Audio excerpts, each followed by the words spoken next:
La crise couvait maintenant depuis plusieurs semaines, plusieurs mois entre les deux principaux dirigeants du Sénégal. Bassirou Diomaye Faye vient de la faire éclater au grand jour. Le président sénégalais a limogé vendredi soir son premier ministre Ousmane Sonko, son ancien camarade de lutte, empêché de se présenter lors de la dernière présidentielle de 2024 et qui avait donc adoubé Bassirou Diomaye Faye. Depuis, les deux hommes gouvernaient main dans la main, en apparence, avant que des tensions ne deviennent de plus en plus présentes au cœur de ce pouvoir bicéphale.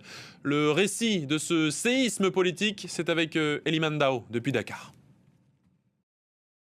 L'annonce a fait l'effet d'une bombe, celle du ministre secrétaire général de la présidence de la République, Oumar Sambaba, lisant le décret en direct à la télévision nationale, le décret mettant fin aux fonctions du Premier ministre Ousmane Sonko ainsi que de tous les membres du gouvernement.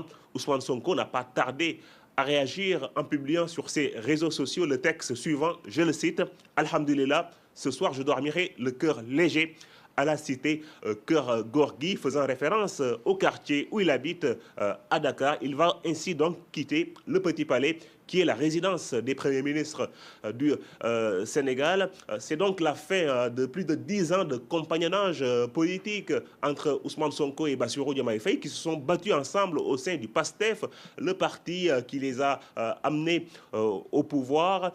Bassirou Diomaye Faye et Ousmane Sonko ont affiché ces derniers mois plusieurs divergences. La dernière en date, c'était même ce vendredi où le Premier ministre Ousmane Sonko à l'Assemblée nationale avait affiché ses désaccords sur la gestion des fonds politiques. Il reste maintenant à savoir qui va remplacer Ousmane Sonko à la primature, le nouveau Premier ministre du Sénégal, et quelle sera la réaction du PASTEF, la réaction politique du PASTEF, d'Ousmane Sonko, de son cabinet, face au président sénégalais.